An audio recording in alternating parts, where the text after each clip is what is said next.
didn't erase Mary Magdalene because she was irrelevant. They erased her because she was dangerous, not with swords or kingdoms, but with knowledge, with presence, with the ancient fire of the sacred feminine burning intact inside her. She wasn't just a follower. She was the one who understood, the one who remembered. And when you remember, you become uncontrollable.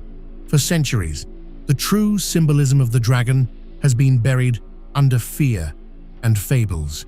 But long before it was cast as a monster, the dragon was sacred, a symbol of the awakened feminine energy, coiled like a serpent at the base of your spine, waiting to rise. Mary Magdalene and the dragon were never enemies of the divine. They were the keys to it. That's why they were hidden. That's why they were rewritten. You were taught to fear the serpent, to mock the mystical, to believe the sacred feminine was either weakness or sin. But let's flip that script. What if everything that made her dangerous is exactly what makes you powerful? What if the forgotten symbolism behind Mary Magdalene and the dragon holds the missing piece in your spiritual awakening? This isn't a fairy tale, it's a forbidden map, and today you're going to trace it back, step by step, to what was lost, because the sacred feminine isn't gone. She's been watching, waiting, and now she's ready to rise again through you. Few names in spiritual history have been more misunderstood, deliberately twisted even, than Mary Magdalene. Her legacy wasn't erased by accident, it was a calculated maneuver. For centuries, we were handed the same shallow story, a fallen woman, forgiven by a compassionate master. But that narrative isn't just incomplete, it's misleading. Because in the texts that the church didn't want you to read, Mary Magdalene wasn't a symbol of shame. She was the keeper of secrets, a spiritual equal, the only one who saw Christ not as an idol, but as a mirror of the divine within herself. She didn't just follow Jesus, she understood him. And that was the real threat. In the Gospel of Mary, it is she who comforts the other disciples after the crucifixion. It is she who speaks of the soul's journey through invisible realms. She doesn't ask for permission to speak. She speaks because she knows. This isn't religious fan fiction. These texts existed, still exist. They were found in places like Nag Hammadi, buried like treasure, waiting for seekers who could read not just with their eyes, but with their intuition. If this awakens something in you, go beyond the surface. Read the Gospel of Mary, the Gospel of Thomas, and see what you feel when you're not told what to think. Mary wasn't erased because she was weak. She was erased because she was powerful. She embodied the awakened feminine, intuitive, sensual, fearless, and deeply connected to the divine without intermediaries. In a world built on systems of control, that kind of woman is dangerous. So instead of confronting her truth, history buried her in slander. But truth doesn't die. It just waits. And when we're ready, it returns, like a whisper in the dark, a whisper that says, "Remember." Imagine her now, not as a penitent sinner, but as a priestess with fire in her eyes and the serpent coiled at her spine. That serpent, misunderstood for millennia, is not a symbol of evil, but of power, renewal, knowledge. In ancient cultures, it was the sacred energy that rose from the earth through the body to awaken the soul. What some would now call Kundalini. Place that serpent in the spiritual womb of Mary Magdalene, and suddenly you begin to see why she had to be silenced. A woman carrying divine energy in her body, speaking truths that bypassed tradition. That was a revolution, dressed as a heresy. She taught without a pulpit. She healed without permission. And maybe the boldest thing she ever did was believe that the divine didn't belong to any one religion, gender, or building. It belonged within. Her presence asks us to turn inward and ask ourselves, what truths have I inherited, and what truths have I ignored inside me? That kind of self-inquiry is the beginning of spiritual sovereignty. And spiritual sovereignty doesn't make you obedient, it makes you free. What was done to Mary Magdalene wasn't just an act of historical revisionism. It was an assault on the feminine divine, a wound carved into collective memory. But here's the thing about sacred truth. It doesn't vanish. It waits, dormant like a seed, until the conditions are right. And maybe, just maybe, the time has come for us to dig beneath the surface and meet the serpent not as an enemy, but as a guide who's ready to show us what the next chapter really holds. The serpent has been misunderstood for far too long. Cast as the villain in a story written by trembling hands, it became the scapegoat of Eden, the whisperer of rebellion, the deceiver of innocence. But what if that story was only half told, or worse, intentionally inverted? In the roots of the world's oldest spiritual traditions, the serpent was never a monster to be feared. It was a symbol to be revered, a guardian of thresholds, a teacher of cycles. In the temples of India, it coiled at the base of the spine, waiting to rise as Kundalini, divine energy awakening consciousness. In Mesoamerica, Quetzalcoatl, the feathered serpent, brought knowledge, healing, the arts of civilization. And in the mystery schools of Egypt, the Uraeus serpent upon the brow was not a curse, but a crown. The serpent sheds, and in its shedding, we are shown a truth that religious institutions feared. Transformation doesn't come through obedience. It comes through release. You cannot awaken and remain the same. You must outgrow the skin of who you thought you were. Now let's return to the garden. Not the one painted in Sunday school, but the one veiled beneath the surface. There, a woman stands at the edge of choice. Evening. We've been told she failed, that she was weak, naive, easily swayed, but that's not the story the soul remembers. What if Eve was not the first sinner, but the first seeker? She didn't fall. She chose to know, chose to taste, chose consciousness over comfort. When she bit the fruit, it wasn't damnation that was born, it was awareness, the flame of gnosis flickering for the first time in human form. Does that sound like a crime or a calling? This is where the myth of Eve and the mystery of Sophia begin to merge. In the Gnostic texts, Sophia, divine wisdom embodied in the feminine, does not descend because she is punished.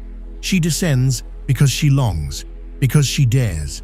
She reaches into the depths of matter, into density and shadow, searching for reunion with the light. And in doing so, she becomes the mirror for us all, for every soul that has forgotten its origin but still carries the ache to return.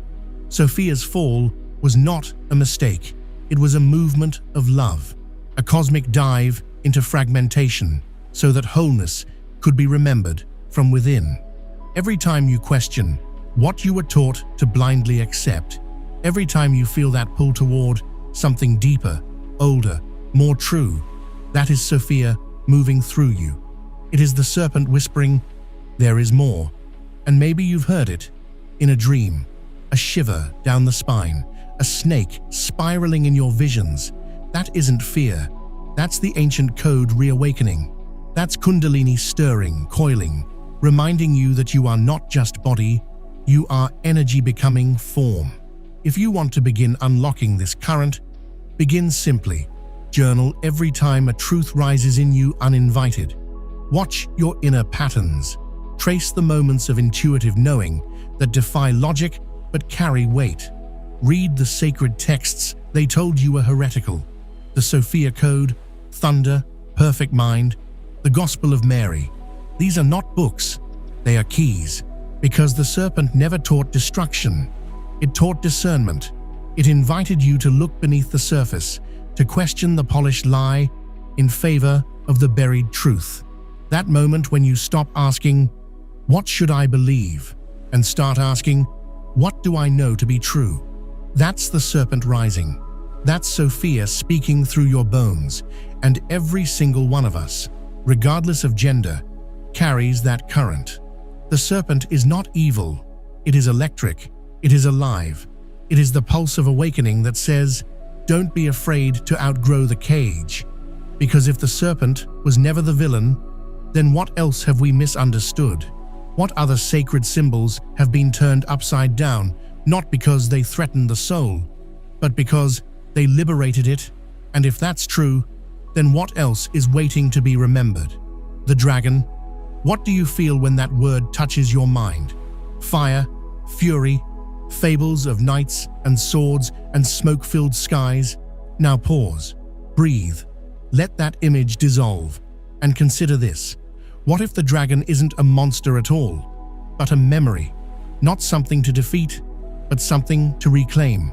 In the hidden corridors of ancient wisdom, the dragon was never the enemy. It was the guardian of thresholds, the keeper of sacred power. The fire curled not in caves, but in the human body.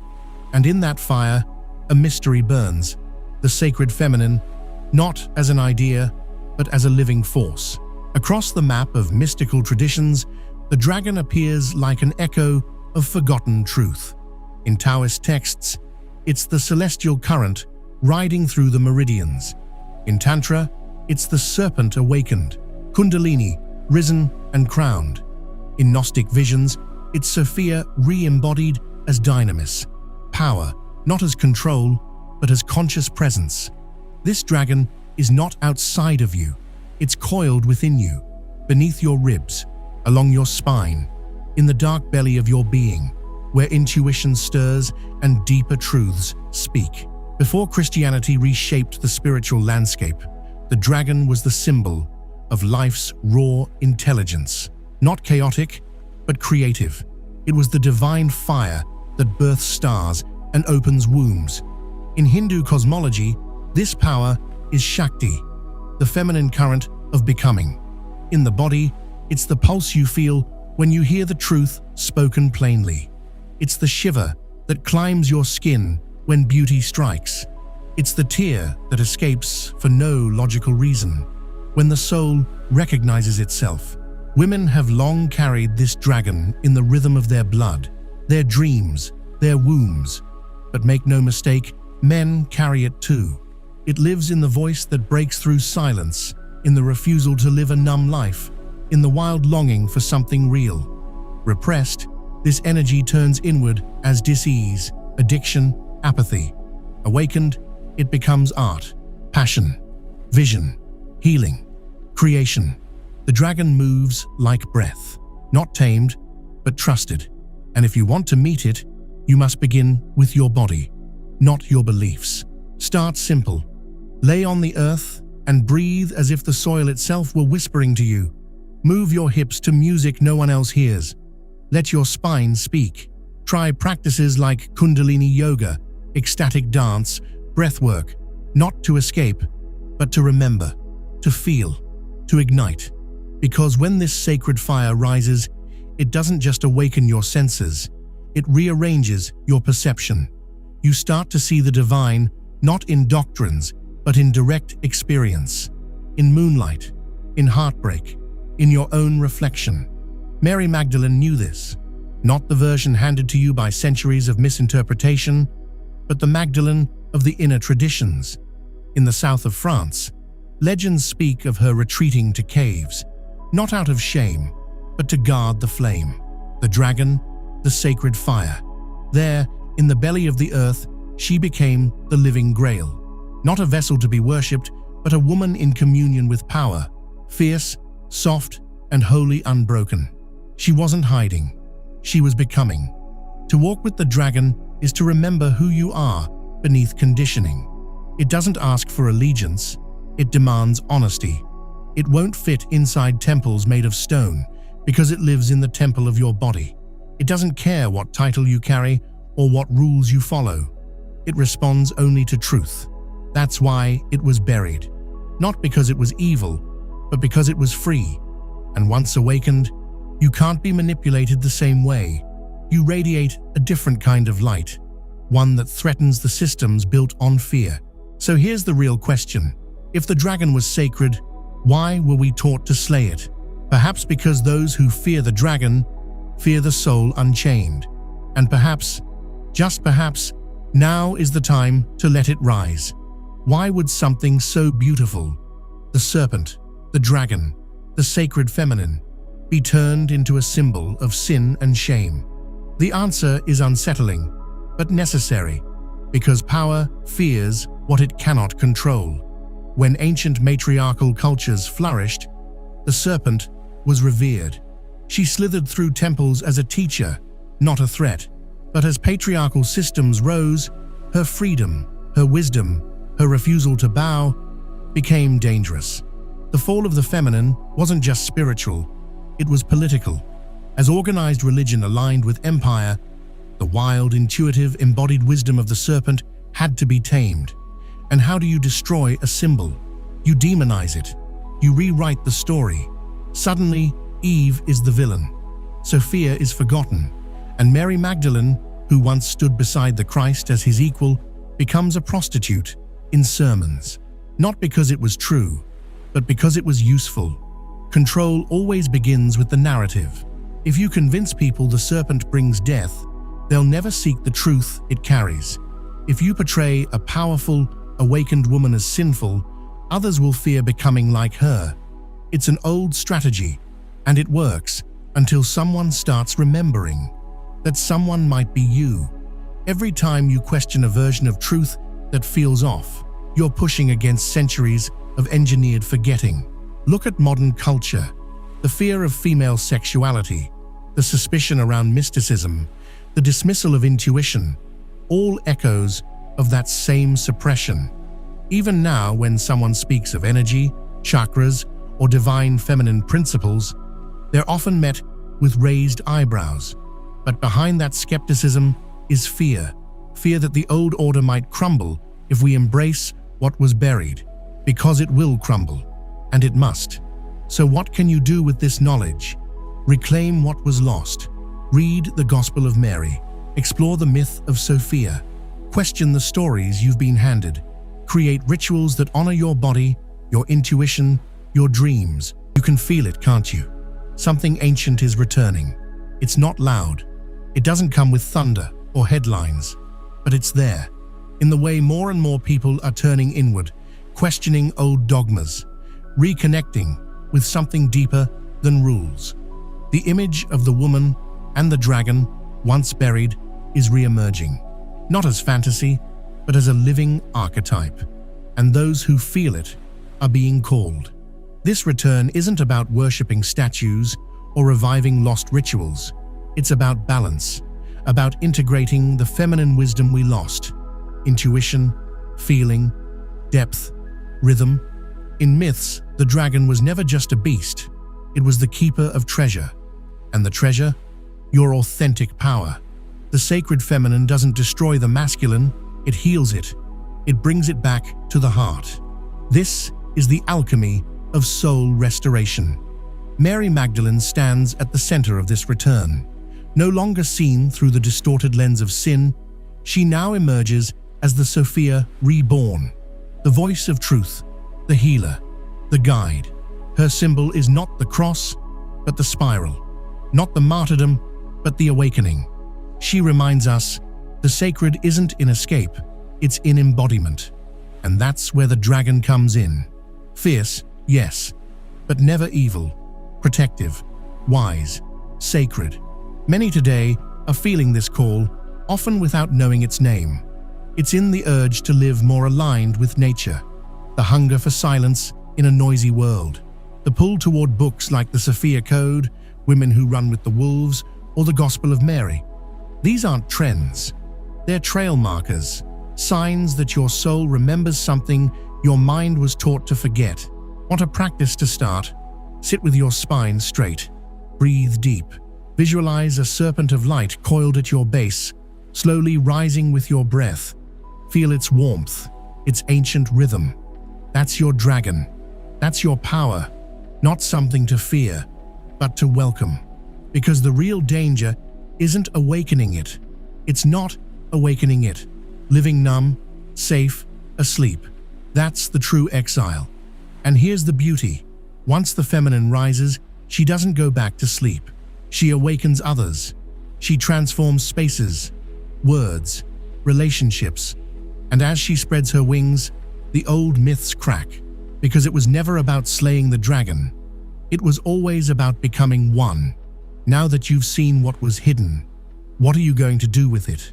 Will you let this knowledge remain just a story, or will you embody it? Mary Magdalene and the dragon are not just symbols from the past. They're archetypes of your own soul's journey. The sacred feminine lives in how you listen to your intuition, how you honor your inner truth, how you dare to awaken what the world tried to silence. So ask yourself, where is the serpent rising in you? Start paying attention to what pulls you, what triggers you, what makes you feel alive. That's the dragon stirring. That's your sacred fire calling you back. Maybe it's time to revisit the texts they told you to ignore, or to sit in stillness and hear the voice beneath the noise. Maybe it's time to stop waiting for permission.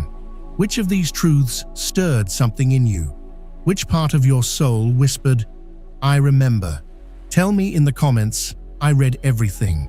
And if this message touched something sacred in you, don't let it fade. Like, subscribe, turn on the bell so this journey doesn't end here. And before you go, don't stop now.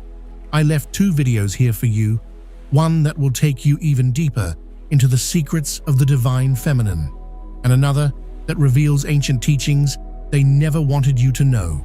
Choose your path. Your initiation has just begun. To understand more about subjects related to cosmic rays, esotericism, theosophy and advanced spirituality, and access knowledge little known by the general public, access the link in the first pinned comment and discover the ebook, What Are Cosmic Rays, written by Magdalene.